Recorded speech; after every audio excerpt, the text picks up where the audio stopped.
The Asari were the first species to discover the Citadel. When the Solarians arrived, it was the Asari who proposed the establishment of the Citadel Council to maintain peace throughout the galaxy. Since then, the Asari have served as the mediators and centrists of the Council. An all-female race, the Asari reproduce through a form of parthenogenesis. Each Asari can attune her nervous system to that of another individual of any gender and of any species to reproduce. This capability has led to unseemly and inaccurate rumors about Asari promiscuity.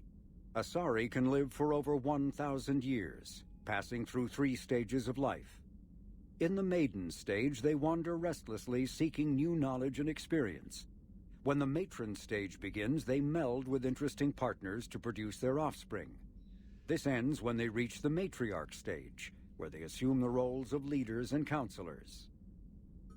The second species to join the Citadel, the Solarians, are warm-blooded amphibians with a hyperactive metabolism. Solarians think fast, talk fast, and move fast. To Solarians, other species seem sluggish and dull-witted. Unfortunately, their metabolic speed leaves them with a relatively short lifespan. Solarians over the age of 40 are a rarity. The Solarians were responsible for advancing the development of the primitive Krogan species to use as soldiers during the Rachni Wars. They were also behind the creation of the genophage bioweapon the Turians used to quell the Krogan rebellions several centuries later. Solarians are known for their observational capability and non-linear thinking. This manifests as an aptitude for research and espionage. They are constantly experimenting and inventing, and it is generally accepted that they always know more than they're letting on. Roughly 1,200 years ago, the Turians were invited to join the Citadel Council to fulfill the role of galactic peacekeepers.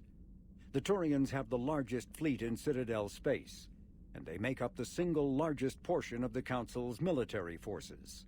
As their territory and influence has spread, the Turians have come to rely on the Solarians for military intelligence and the Asari for diplomacy. Despite a somewhat colonial attitude towards the rest of the galaxy, the ruling hierarchy understands they would lose more than they would gain if the other 2 races were ever removed. Turians come from an autocratic society that values discipline and possesses a strong sense of personal and collective honor. There is lingering animosity between Turians and humans over the First Contact War of 2157, which is known as the Relay 314 incident to the Turians. Officially, however, the 2 species are allies, and they enjoy civil, if cool, diplomatic relations. 50,000 years ago, the Protheans were the only spacefaring species in the galaxy. They vanished in a swift galactic extinction. Only the legacy of their empire remains. They are believed to have built the mass relays and the Citadel, which have allowed numerous species to explore and expand throughout the galaxy. Prothean ruins are found on worlds across the galaxy. While surprisingly intact for their age, functioning examples of Prothean paleotechnology are rare. Time and generations of looters have picked their dead cities and derelict stations clean. Some believe the Protheans meddled in the evolution of younger races. The Hanar homeworld of Kage, for example, shows clear evidence of former Prothean occupation. The presence of a former Prothean observation post on Mars has caused a rebirth of interventionary evolutionists among humans. These individuals believe the god myths of ancient civilizations are misremembered encounters with aliens. In the early 2160s, the Alliance began aggressive colonization of worlds in the Skyllian Verge, much to the dismay of the Batarians, who had been developing the region for several decades. In 2171, the Batarians petitioned the Council to declare the Verge a zone of Batarian interest. The Council refused, however, declaring unsettled worlds in the region open to human colonization. In protest, the Batarians closed their Citadel embassy and severed official diplomatic relations with the Council, effectively becoming a rogue state. They instigated a proxy war in the Verge by funneling money and weapons to criminal organizations, urging them to strike at human colonies. Hostilities peaked with the Skillian Blitz of 2176, an attack on the human capital of Elysium by Batarian-funded pirates and slavers. In 2178, the Alliance retaliated with a crushing assault on the moon of Torfan, long used as a staging base by Batarian-backed criminals. In the aftermath, the Batarians retreated into their own systems and are now rarely seen in Citadel space. 2 centuries ago, the Hanar helped 375,000 members of the Drell race migrate to the Hanar homeworld Kage to escape the environmental extermination that had claimed the remaining 11 billion Drell. Nearly all Drell demonstrate tremendous loyalty to their famously reclusive saviors. The intimacy of their relationship, expressed in a formal socio-political alliance called the Compact, also results in extremely close personal relations, in which some Drell actually learn Hanar soul names. While most Drell reside on Kage, some assist Hanar off-world as envoys, researchers, co-investors, wayfarers, assassins, or otherwise, eager to help their saviors. For a century, galactic wisdom has held that behind any high-ranking Hanar hides a resourceful and fanatically devoted Drell. The omnivorous reptilian Drell possess an average lifespan of 85 galactic standard years. Having evolved on an arid planet, Drell face serious illness on the Hanar homeworld, especially Kepral's syndrome, a fatal bacterial lung disease. The Elcor are a Citadel species native to the high-gravity world Dakuna. They are massive creatures standing on 4 muscular legs for increased stability. Elcor move slowly, an evolved response to an environment where a fall can be lethal. This has colored their psychology, making them deliberate and conservative. Elcor's speech is ponderous and monotone. Among themselves, scent, slight movements, and subvocalized infrasound convey shades of meaning that make a human smile seem as subtle as a fireworks display. Since their subtlety can lead to misunderstandings with other species, the Elcor often go out of their way to clarify when they are being sarcastic, amused, or angry. Dakuna's high gravity impedes mountain formation. Most of the world consists of flat, open plains, which prehistoric Elcor wandered across in small family bands. Modern Elcor still prefer open sky, and can become restless and uncomfortable on long starship journeys.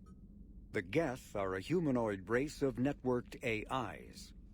They were created by the Quarians 300 years ago as tools of labor and war. When the Geth showed signs of self-evolution, the Quarians attempted to exterminate them. The Geth won the resulting war. This example has led to legal, systematic repression of artificial intelligences in galactic society. The Geth possess a unique distributed intelligence. An individual has rudimentary animal instincts, but as their numbers and proximity increase, the apparent intelligence of each individual improves. In groups, they can reason, analyze situations, and use tactics as well as any organic race. Geth space is located at the trailing end of the Perseus Arm, beyond the lawless Terminus systems. The Perseus Veil, an obscuring dark nebula of opaque gas and dust, lies between their space and the Terminus systems. The Hanar are a Citadel species known for excessive politeness. They speak with scrupulous precision and take offense at improper language. Hanar that expect to deal with other species take special courses to help them unlearn their tendency to take offense at improper speech. All Hanar have 2 names. The face name is known to the world. The soul name is kept for use among close friends and relations. Hanar never refer to themselves in the first person in conversation with someone they know on a face name basis.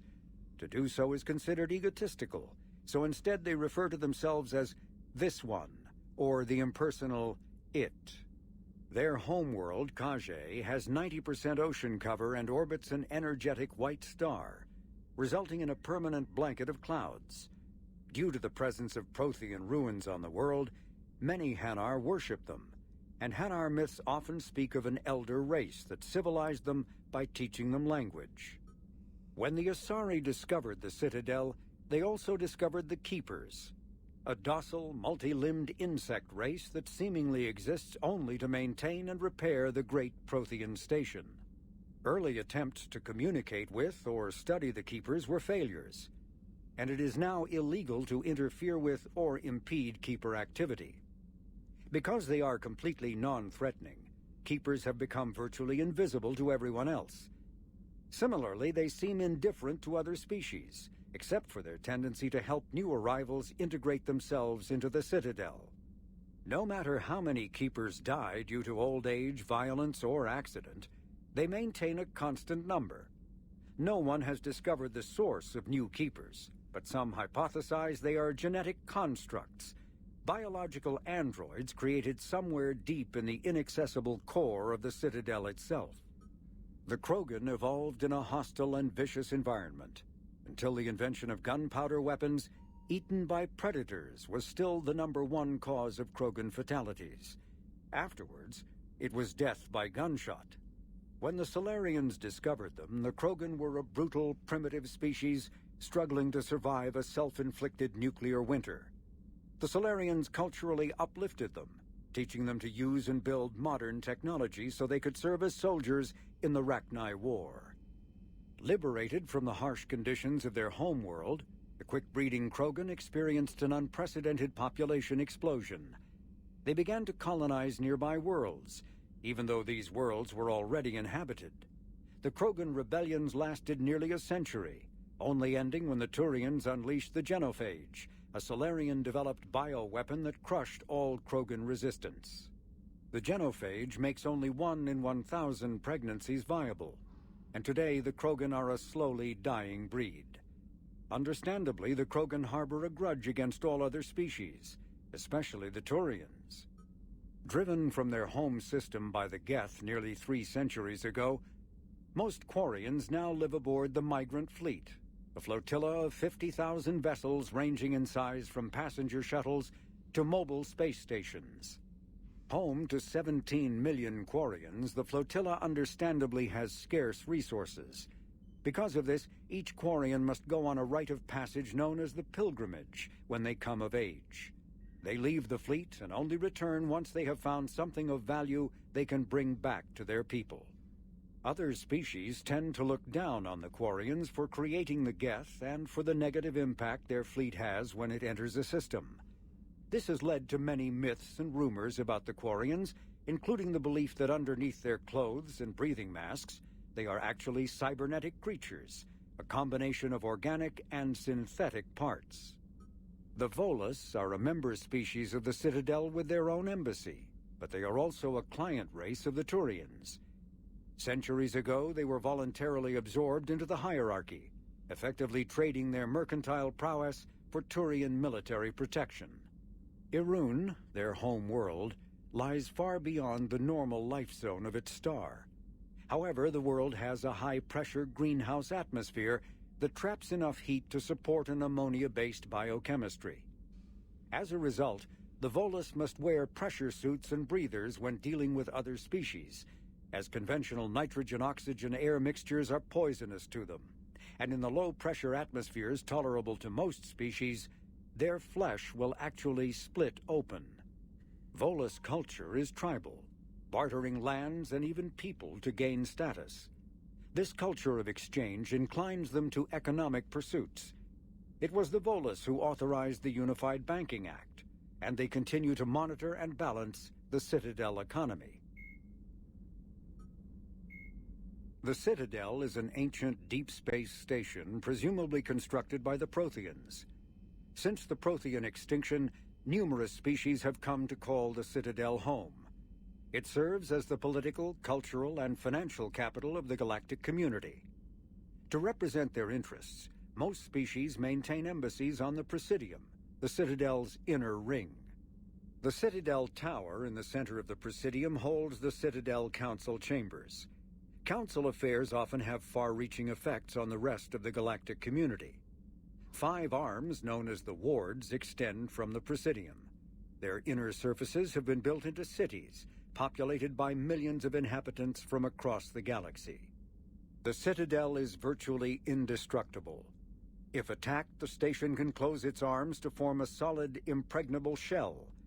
For as long as the station has existed, an enigmatic race called the Keepers has maintained it.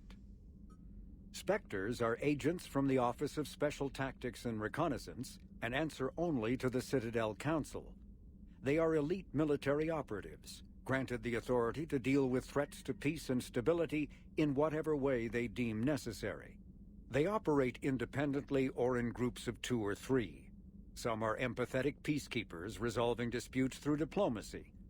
Others are cold-blooded assassins, ruthlessly dispatching problem individuals. All get the job done one way or another, often operating outside the bounds of galactic law. The Spectres were founded after the Solarians joined the Council. For many years they operated in secrecy as backroom problem solvers. Only after the Krogan rebellions did their activities become publicized. Assignment of a Spectre is less contentious than a military deployment, but makes it clear that the Council is concerned about a situation. When humanity won a position on the Council for its part in defending the Citadel, the Alliance chose Captain David Anderson for the position. Udina became his advisor.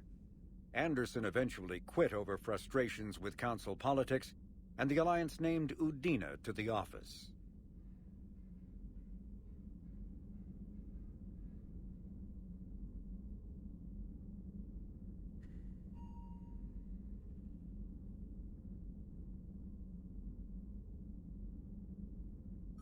Earth, the home world and capital of humanity, was enjoying a new golden age before the Reapers attacked.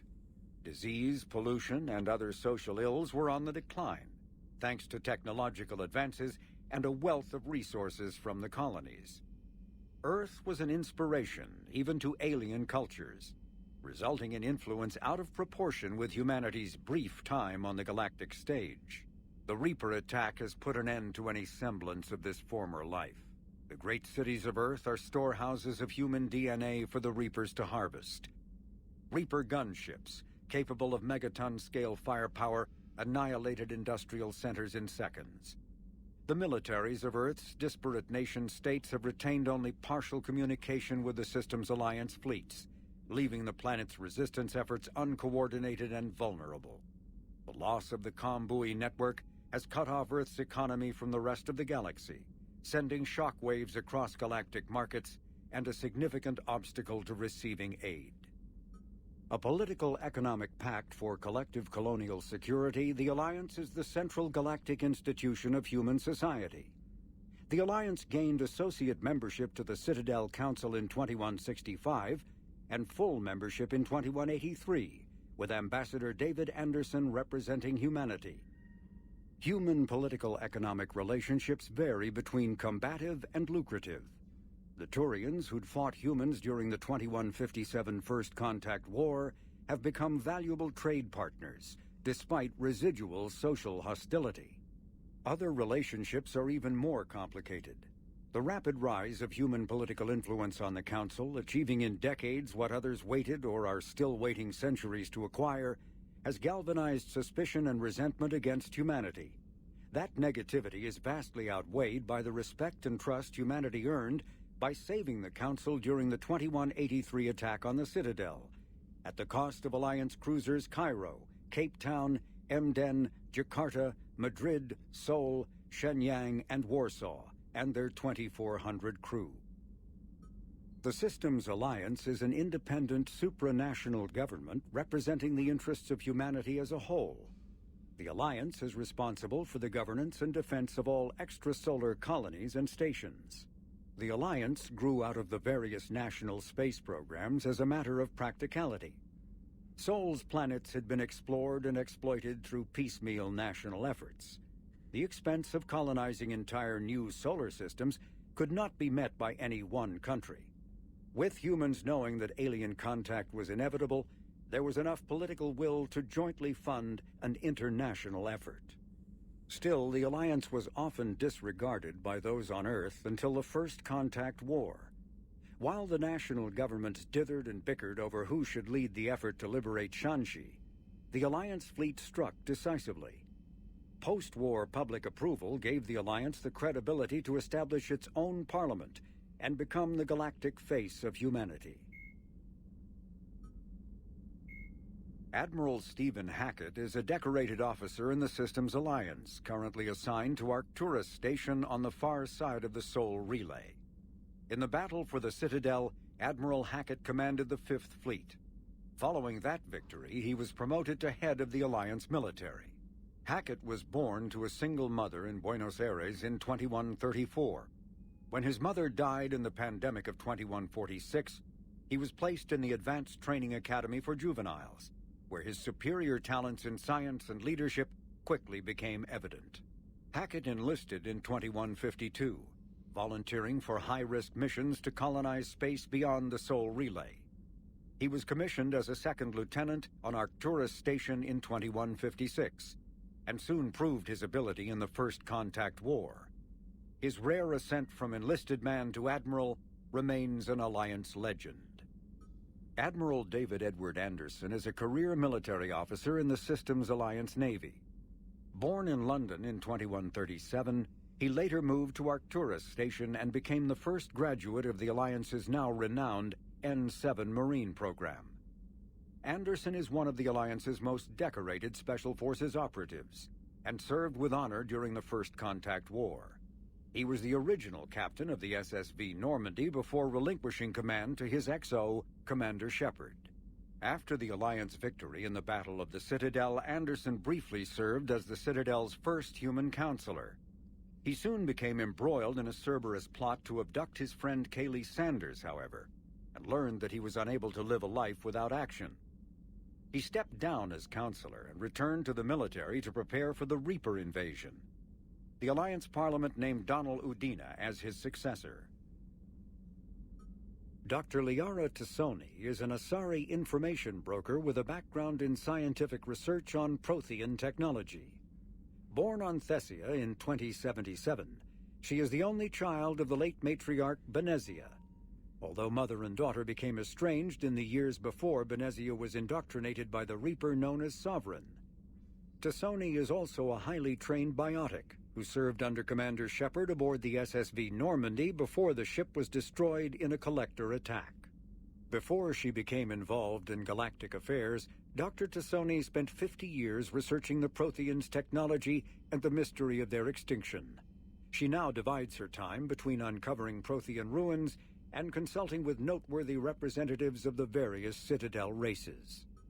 Major Caden Alenko is a human biotic and an officer in the Systems Alliance. He served as staff lieutenant under Commander Shepard on the SSV Normandy during the Battle of the Citadel and now heads the Special Operations Biotics Division at the Alliance Warfare Center. An Alliance tribunal recently called on Alenko to testify about his experience with the Reapers. Alenko suffers from severe headaches because of the early model L2 biotic implants that he was given as a child. The L2 implants have since been discontinued due to the risk of crippling neurological damage. Flight Lieutenant Jeff Joker Moreau is a respected pilot with the Alliance Navy. Born and raised on Arcturus Station, he is widely considered to be the best helmsman in the Systems Alliance. Moreau enlisted with the Navy directly out of school and quickly gained the respect of his superiors. He served as pilot of both the Normandy SR-1 and its successor, the SR-2, and was at their respective helms during the Battle of the Citadel and the assault on the Collectors. Moreau suffers from Vrolik syndrome, a rare debilitating disorder also known as brittle bone disease. Dr. Karen Chakwas is a trauma surgeon and a major in the Alliance Navy. She served on the SSV Normandy under both Captain Anderson and Commander Shepard, and was aboard the ship when it was destroyed by the Collectors. She later quit the Alliance in order to rejoin Shepard on the Cerberus-built Normandy SR-2. Along with most of the Second Normandy's crew, Dr. Chakwas was kidnapped by the Collectors and taken beyond the Omega-4 relay, where Commander Shepard eventually rescued her. After the Alliance impounded the Normandy SR-2, an inquiry found that Dr. Chakwas had no significant role in or provable knowledge of Cerberus's criminal activities. She has since rejoined the Alliance.